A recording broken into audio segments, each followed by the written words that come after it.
I've never seen a dog that's as happy as her when she's on a harness, and yeah, I really just don't believe it's neglect. I believe that we're a team. My parents' dog, for example, who is always super excited when my dad gets out like the thing for around his neck to go walking, or take him across the street so he doesn't get harmed and stuff like that. Discussions about what a dog feels, what a dog thinks, what makes a dog happy are very ambiguous to me.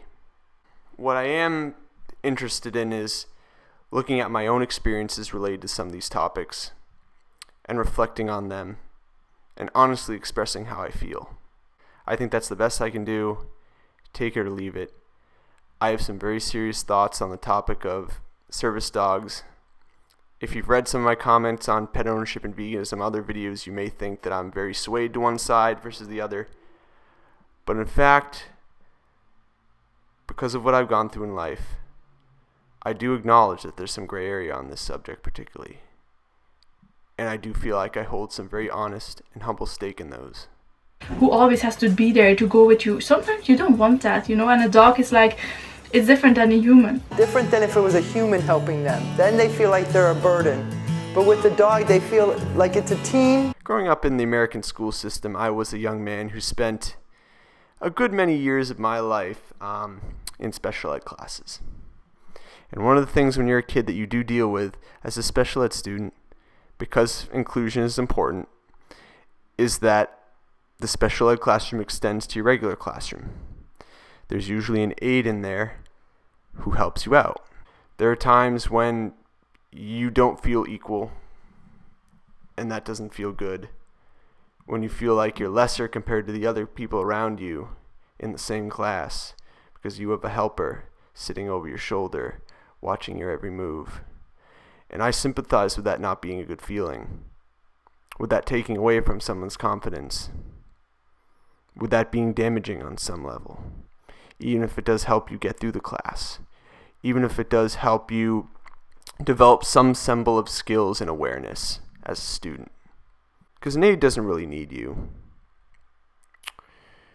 In some ways, if you're not doing things in a certain way, it can be annoying to them. And you become aware of that as a student. One year, I went to the special ed class last period of the day.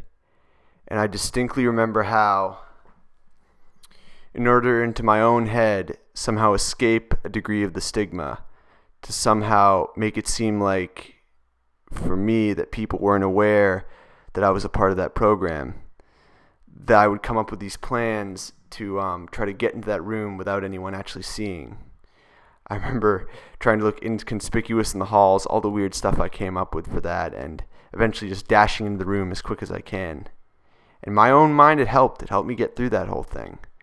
It helped me feel like, on some level I wasn't a part of it, and people didn't realize I was a part of it, I guess. But I knew that, it was the last period of the day. If I could just get through it, then I would go home. I didn't have to think about it. If it was the weekend, I might not have to think about it for a few days and worry about it and worry about what people thought of me and stuff like that. And on that note, I can see for someone with a severe mental or physical disability who needs care around the clock, constantly, on a daily, hourly basis, how that's something that I can't even comprehend when you have someone who helps you with every aspect of your life, not just school, every single aspect of your life, and it's a person, and that person is healthier than you are always. They're dominating you in every aspect of what you do and what you participate in, everything that you undertake. Even in some cases, things have to do with your own body. How that can be excruciating, how that can be completely wearing away on your self-esteem and capacity to see yourself as a worthwhile individual. I can see how that can be soul-crushing. And I totally get how swapping that person out for an animal, someone who at some times does need you, does seemingly get something from you in some way in your own mind, I can see how that can be valuable, how that can be life-saving, how that can be personally gratifying on a level that is touching, is really inspirational. Harmony is a special autism service dog, and primarily she provides him with support and safety. She makes sure that he stays with us and that they are kind of attached at the hip, if you will. You know, there are moments in that video where I do tear up a little bit, where you feel a great upsurge of empathy for that individual and a great surge of respect for the relationship between that animal and that person. But I'm also not a person who's completely blinded by that, who is going to take that emotional response and not be able to see past it, not be able to see any other side to anything else.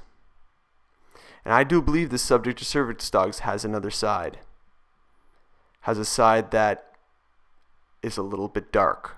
And only the dogs who accept the harness and accept the training, those dogs are used. And the dog has to take the step when you tell him to take a step, not when you move.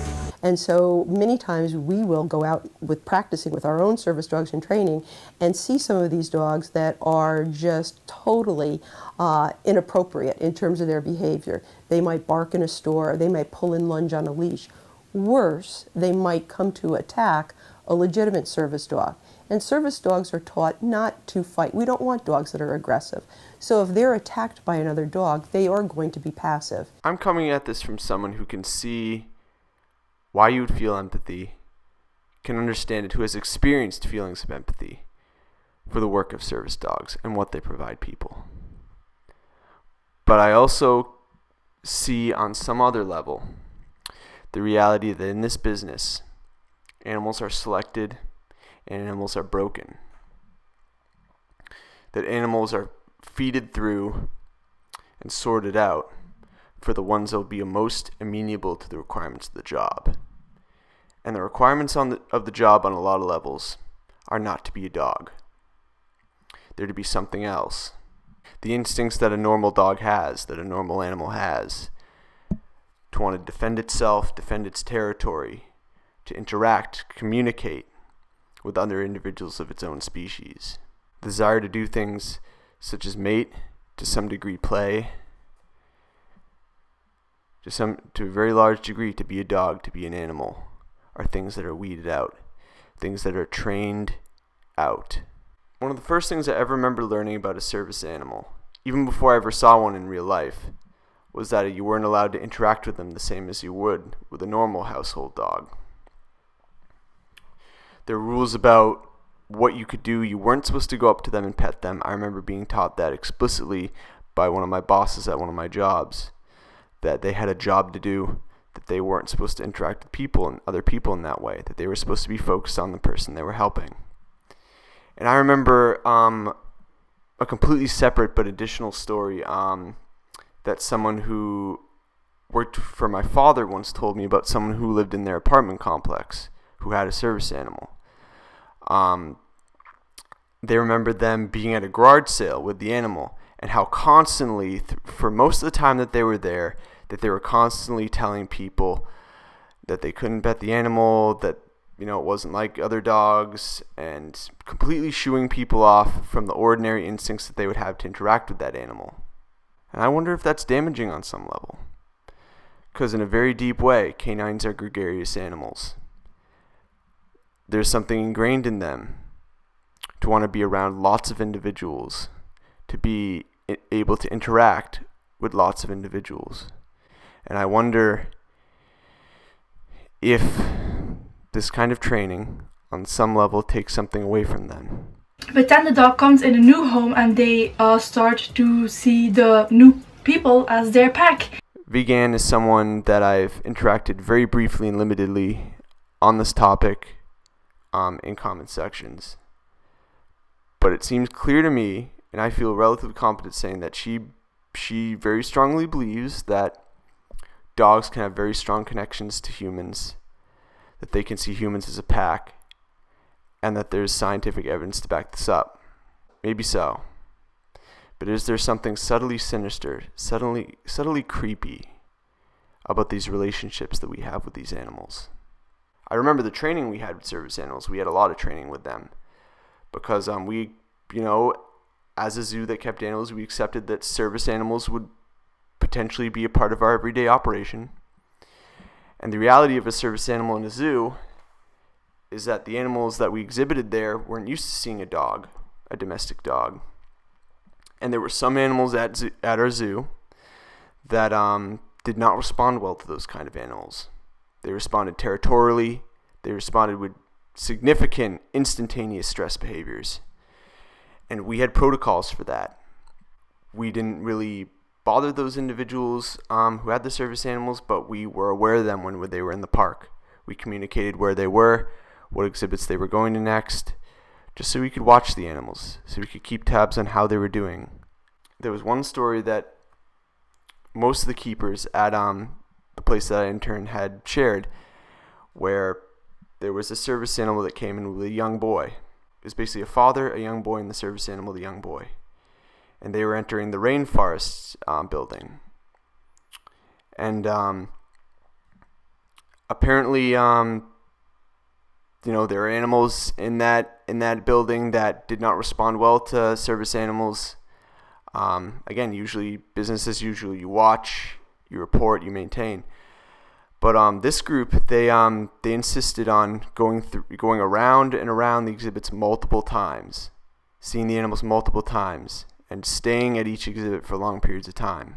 In that situation, because certain animals were continuously and repeatedly getting significantly stressed out by seeing the animal, and because of the fact that this group wasn't really responding to that, which, I mean, you see monkeys on exhibit freaking out, thought is maybe, after a minute, you move on because you see something's not going on right.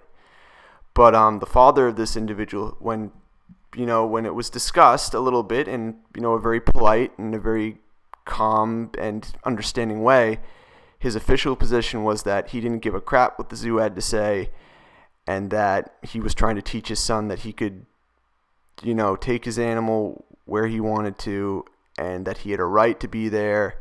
He didn't really seem to care what was going on with the animals, that he was trying to make a larger point that was outside what we were trying to accomplish on some level, what we were trying to mediate between. So what the keepers ended up doing was, as they continued to go around all the exhibits repeatedly and stay there for longer periods of times, they were actually forced to bring some of the animals off exhibits. Now, don't quote me specifically on this, because I can't remember if it was just a concern that it might happen, or if it was something that actually was observed to happen during the rounds this group is making. But the keepers involved were concerned for some of the primates housed in this facility. They were worried that rectal prolapse might occur as a result of the stress, which is exactly what it sounds like. The rectum literally falls out of place. And that is a very severe, very extreme, instantaneous physical degeneration to occur in the moment. And I can absolutely understand why that would be something you would want to prevent at all costs. Those individuals kept on going around to the exhibits, kept on stressing the animals out, and they just started pulling animals off until they finally left the building.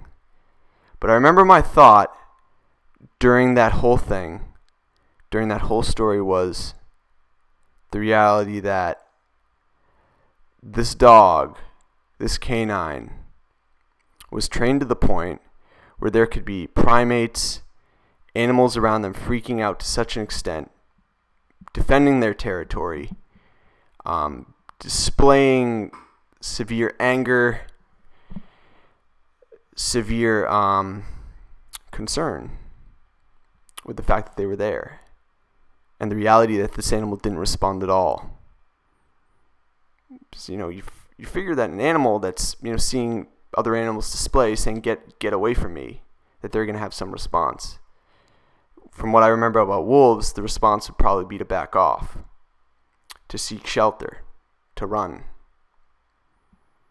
Running is a legitimate strategy in the moment in certain situations.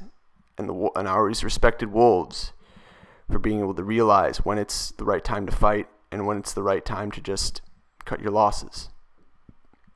And this animal was not doing any of those things.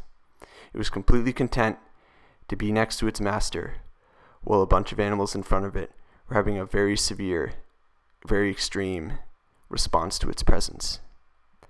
And on some level, that disturbed me in a very real way. On some level, something about that I couldn't ignore just did not feel quite right. The dog needs me to stay alive, I need the dog to stay alive. The dog needs me to stay alive, I need the dog to stay alive. The dog needs me to stay alive. Dog needs me to stay alive. I need the dog to stay alive.